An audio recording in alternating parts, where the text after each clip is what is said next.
그래서 제가 한동훈이라고 검색을 해보니까 한동훈이 쓴 글이 쫙 나오는 겁니다. 쫙 나와요. 야, 한동훈이라는 이름의 사람이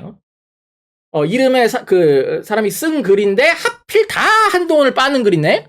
와, 정말 우연의 일치네요. 그죠, 여러분들? 7월 14일 새벽 0시 15분에 건희는 개목줄 채워서 가둬놔야 된다. 김건희 여사를 개목줄을 채워서 가둬놔야 된다. 그리고도 가만히 있지 않으면은 단두대다. 안녕하세요, 여러분. 뉴스레터입니다. 지난 6일 국민의힘의 당원 게시판이 발칵 뒤집어지는 일이 있었습니다. 당원 게시판에 윤석열과 김건희 등에 대해 욕설과 조롱 섞인 글들이 수개월째 방치되고 있었고, 이 게시물 중엔 한동훈과 그의 가족이 작성한 것으로 의심되는 글들이 수백 건 넘게 발견됐기 때문입니다. 게시물 중에는 건희는 개목줄을 채워서 가둬놔야, 원희룡에 붙은 지자체장들 다 죽여야 등 차마 입에 담을 수 없는 내용을 비롯해서 윤석열을 비하하고 조롱하는 글들이 포함되어 있습니다. 또한 게시자 이름을 살펴보면 한동훈은 물론 부인 진은정과 장인 진영구, 장모 최영옥, 모친 허수옥, 누나 한수정, 딸 한지윤 등 한동훈의 일가족의 이름들이 검색돼 충격을 주고 있습니다.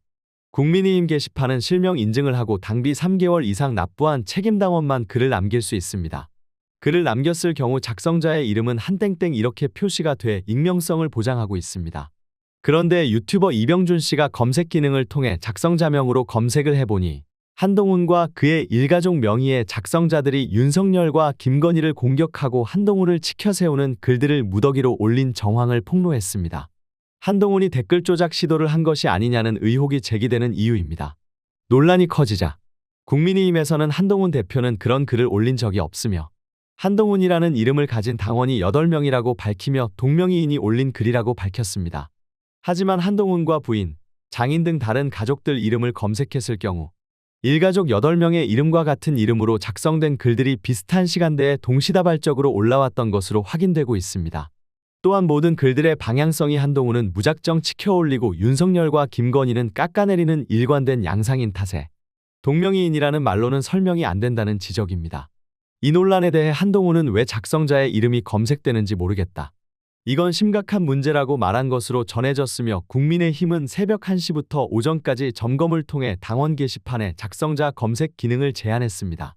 한동훈의 말처럼 다른 동명이인이 올린 글들이라면 당원 게시판 DB의 접근권을 가진 국민의힘 운영진은 글쓴이가 어디에 사는 몇 년생 한동훈인지만 밝혀도 사실관계를 간단히 밝힐 수 있습니다. 쉽게 문제를 해결할 방법이 있음에도 국민의힘 당원 게시판 작성자 검색 기능이 있는 게 심각한 문제라고 말한 것 자체가 이해하기 어렵습니다. 윤석열과 김건희를 지지하는 친윤 지지자들은 한동훈을 살모사라고 부르며 국민의힘 당사 앞에서 한동훈 퇴출 집회를 열고 있습니다. 윤석열과 한동훈의 관계는 돌아올 수 없는 강을 건넌 것 같은데요. 다만 한동훈은 특검과 탄핵이라는 국면이 되면 자신에게 유리할 것이 없다고 생각하고 있는 것 같습니다. 그래서 야당이 제안하는 특검에는 협조하지 않으면서 뒤로는 끝임없이 윤석열과 김건희를 공격해 윤 정권을 흔들 것으로 보입니다. 그런 상황 속에서 87년의 노태우처럼 자신이 윤석열 정권과 보수의 구세주로 포지션해 차기 대권을 노린다는 구상인데요. 명태균 게이트로 윤 정권의 지지율이 급락하는 상황에서 과연 한동훈의 희망대로 전국이 흘러갈지 귀추가 주목됩니다. 긴 시간 영상 시청에 감사드립니다. 여러분들의 소중한 의견을 댓글에 남겨주십시오. 여러분들의 소중한 의견을 반영해 더 유익한 영상을 만들도록 노력하겠습니다. 부패한 기득권 세력을 몰아내고 이 땅의 정의가 바로 서는 그날까지 흔들림 없이 전진하겠습니다. 여러분들의 구독과 좋아요는 영상 제작에 큰 힘이 됩니다. 오늘 하루도 행복하세요. 정말 감사합니다.